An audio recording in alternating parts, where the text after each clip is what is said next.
How much would you pay for a front-row ticket to history, one you can literally slip over your shoulders? On June 26, 2025, the Peninsula Beverly Hills will host the largest sale of Princess Diana's wardrobe ever seen. More than 200 garments, many locked away for decades, now set free beneath a single auction gavel. The catalogue reads like a royal diary in silk and satin, and the starting bids are only half the story. By the end of the day, collectors, museums, and celebrities will be locked in a battle not just for fabric, but for a living slice of the people's princess. Julien's Auctions has broken plenty of records, yet even they call this event historic. After a preview tour that circled Seattle, Dublin, and London, the trove lands in Beverly Hills, where live bidders will raise paddles alongside an online audience that spans 6 continents. A portion of every hammer price heads directly to Muscular Dystrophy UK, echoing Diana's lifelong commitment to medical causes. In an era when a single Diana dress fetched $1.14 million and a pair of her satin pumps drew $390,000, expectations are sky high. And yet, the auction house insists the sale is as much about stewardship as it is about cash. We want people to feel they can own something special representing the royal family, explains co-founder Martin Nolan. That sentiment has already lured registrants from private galleries, high-profile stylists, and even anonymous royal insiders rumoured to be bidding on behalf of British institutions. Rumours, of course, but rumours that keep the phones buzzing. First on everyone's shortlist is the 1988 Belleville Sassoon Kering dress. Pale florals, softly pleated skirt, the piece Diana wore while comforting children in hospital wards and cancer units. Designed for her Australian tour, it became her sentimental armour for the next 4 years and could cross the 6-figure line within minutes.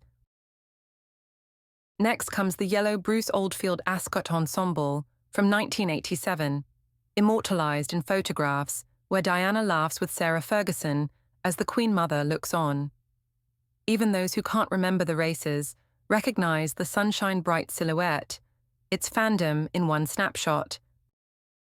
The Catherine Walker chapter opens with a cobalt wool day dress, slides into a pinstripe coat dress, and crescendos with the black silk cocktail gown she chose for her official 1995 portrait.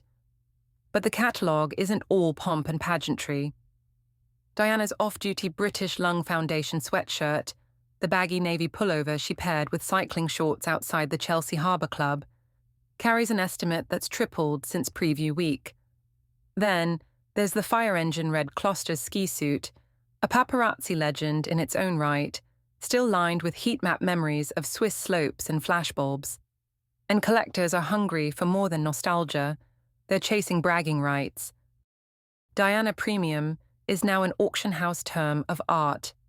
When Julien's moved a Jacques Azaguri velvet and organza gown for $1.15 million in 2023, the fashion market recalibrated overnight.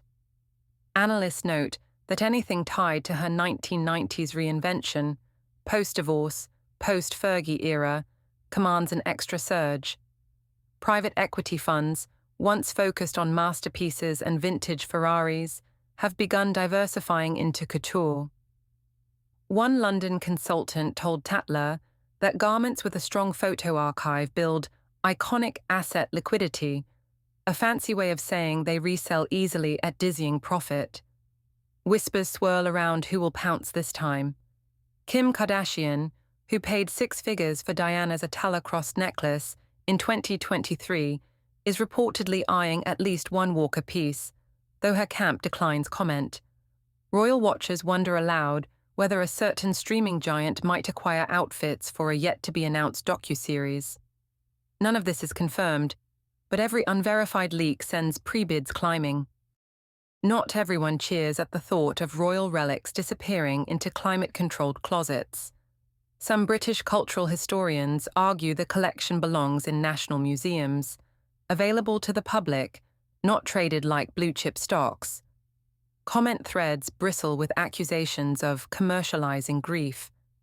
There's talk, again unverified, that at least one UK institution may dispatch a covert bidder, hoping to repatriate a few trophy pieces without sparking a headline war. Palace aides remain silent, but insiders note that royal archives have quietly reacquired family memorabilia before. Whether that happens in Beverly Hills is anybody's guess. Meanwhile, Julien's counters that auction proceeds will fund conservation, give garments new life, and funnel money to charity. Ethics, profit, nostalgia. They all wrinkle together like satin pulled from its archival box. All right, the clock's ticking on that Beverly Hills auction. In just a few hours, Diana's caring dress, the bright yellow ascot suit, even her well-loved gym sweatshirt will find new homes. Maybe a museum, maybe a private vault, who knows? Every paddle raised decides where her story goes next. So if money were no issue, what would you do? Keep a piece safe in a gallery, loan it around the world, or, carefully, wear it out so the magic keeps moving. Let me know below, and hit subscribe if you want front row seats when the hammer finally drops.